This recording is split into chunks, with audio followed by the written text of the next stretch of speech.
За эр хүнийг эргүүлж авчирч болох уу гэдэг лекц бол миний хамгийн анх бэлэн болсон лекц минь байгаа юм.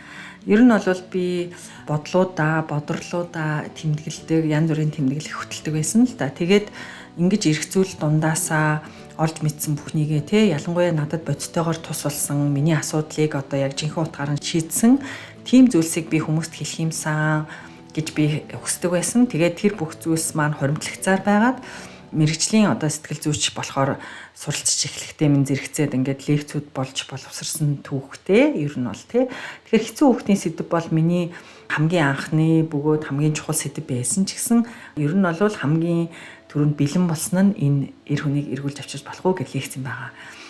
За ер нь надад хандж исэн одоо ч гэсэн хандж байгаа хүмүүсийн бараг 70% за яаж энэ тасарсан харилцааг сэргээх вэ? Явсан хүнийг яаж буцааж авчрах вэ?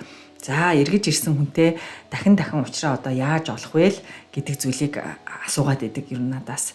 Тэгээд өөрийн ч гэсэн амьдралын тодорхой үе шатанд надад ч гэсэн тулгамдчихсан асуудал байсан болохоор надад энэ тал дээр арай илүү мэдээлэл байсан юм болов, мэдлэг туршлага байсан юм болов, ер нь бол бас өөрөө би энэ сэдвийг сонирхож байсан юм болов, миний юу гэдгийг надад хуримтлагдчихсан зүйлсээс үзэхээр энэ сэдвийн дагуу их мэдээлэл байсан гэж би хэлж байгаа юм.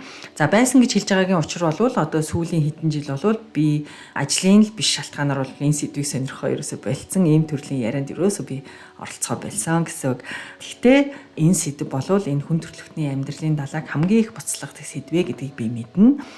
За тэгэхээр ерөнхийдөө бид нар бол энэ лекцэнд өөр хүн, өөр эмэгтэйг, өөр харилцааг өөр гэр бүл заримдаа бол өөр зорилгыг тантай хамт байхаас илүүд үзээд явсан тэр хүнийг янз бүрийн одоо арга чаргаар эргүүлж авчрах хэрэг байна уу? Хэрвээ байгаа бол ямар хэрэгтэй юм бэ гэдэг талаар л ярина гэсэн үг. За мэдээч хэрэг ямар ч хагцал хэцүү. Ялангуяа өөрөө хаягдсан бол бүрч хэцүү. За эхлээд жаахан уур хүрэн гомдон тунирхан за төр зүр яг нэг тааваараа байдаг ганцаар явах ямар сайхан юм бэ ч юм уу үе бас байж болно. За энэ байдал өнгөрсний дараа бидний толгойд хамгийн түрүүн орж ирдэг бодол бол яаж одоо тэр хүнийг эргүүлж авчрах вэ гэдэг одоо бодол байдаг та. За энэ мөчөөс л эхлээд эмэгтэйчүүд бид нар алдаа гаргаж эхэлдэг. За нэгт биш одоо нэлээд олон алдааг бүр араас нь ухсруулж гаргана да. Тэгээд хамгийн түгээмэл байдаг өөрийгөө хамгийн их ядраадаг алдаа бол хэрвээ би тэр хүнд ямар их хайртайгаа мэдрүүлэх юм бол тэр хүнийг уяраагаад аваад ирж болно гэж боддог явдал За би хагслын дараа ингээд харсан чинь би өөрөө хүртэл тэр ийм их хайртайгаа урд мэдээгүй явсан байна. Би тэрэнгүүгээр амьдрч чадахгүй байсан байна. Одоо харлаа, ухаарлаа. Тэгэхээр зэрэг энэ агуу хайраа би тэрэнд харуулад итгүүлэх юм бол тэр эргэж ирнэ гэж бид нар боддог. За тэгэхээр зэрэг энэ сэтгэлд болж байгаа энэ үйл явцыг хайртай хүнээсээ одоо бүр үүр тавцсны дараа гашуудж байгаа энэ үеийн гашууны үеийн одоо бодлооцтой зүйрлж болдог. Хамгийн сайхан байсан мөчүүд, хамгийн нандин дурсамжууд орж ирдэг. Өөрийнхөө хийгээгүй бүхэндээ харамсах, хэлээгүй одоо тэр үгнүүдтэй харамсах ч юм уу. Хэрвээ болтгсон бол тхимсэн, инхимсэн, би тих байсан гэх одоо янз бүрийн гимшлүүд, гмийн мэдрэмжүүд За ёстой хэрвээ эргээд ирдгэл юм бол, эргээд амилтгэл юм бол за ёстой яадаг ч байсан эргээд одоо эхнээс нь эхэлж болох юм бол би тэгн ингэн гих одоо ангаа тангараг энэ бүхэн чинь нийлээд яадаг ч байсан ямар ч үнээр хамаагүй тэр хүнийг одоо эргүүлж авчирнаа л гэсэн тийм хатуу шийдэлд хүрдэг. Тэгэхээр зэрэг энэ сэтгэл хөдлөл чинь одоо тэр дотны хүнээ нас орсны дараа мэдэрдэг тэр ууг гашуудлын мэдрэмжтэй төстэй байгаад байдаг байхгүй. Тэгэхээр зэрэг хэрвээ та хүсэж байгаа бол 21-р лекцийг ууг гашууны нэрийн өмнөөс гэдэг лекц байгаа. Тэрийг бас сонирхоод үзээрэй гэж хэлмээр байна.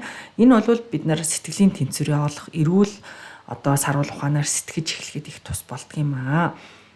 За ингээд бид нар ер нь тэр хүнийг яаж эргүүлж авчрах тухай одоо тархиа улаастал бид нар бараг ингэж ажилуулж бодол уралдуулж яадаг штэ Тэгээ бид нар хамгийн гол асуудлын хажуугаар гүгээд гарчдаг.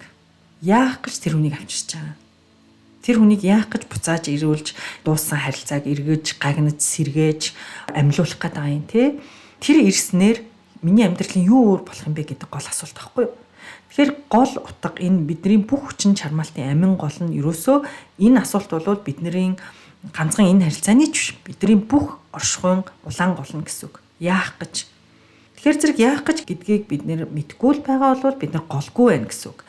Хэрвээ одоо би тэр эр хүнийг яах гэж буцааж авчрах гээд байгаа юм бэ гэдгээ одоо яг таг тодорхой мэдгүй байгаа бол энэ харилцаа маань голгүй байна гэсэн үг. Голгүй л байгаа бол нөгөө нэг салхи хаашаа харилцаа тийшээ хийсдэг одоо ийм хэврэг зүйл байна л гэсэн үг байхгүй юу. Тэгэхээр ийм голгүй хэврэг хизээч нурж унж мэдэх зүйлийн төлөө бид нар ингээд үнд амьдралаа зориулж исэн байгаа юм. Тэгэхээр энэ лекцийг сонсснороо та ер нь үнд амьдралаа юунд зориулаад байгаа юм бэ гэдгийг олж харах байх гэж би найдаж байна. Би улаасаа таныг олж харна гэдэгт итгэж байгаа. Харж байна. Гол нь та өөртөө итгээд энэ лекцийг сонсоод үзээрэй гэж хэлмээр байна.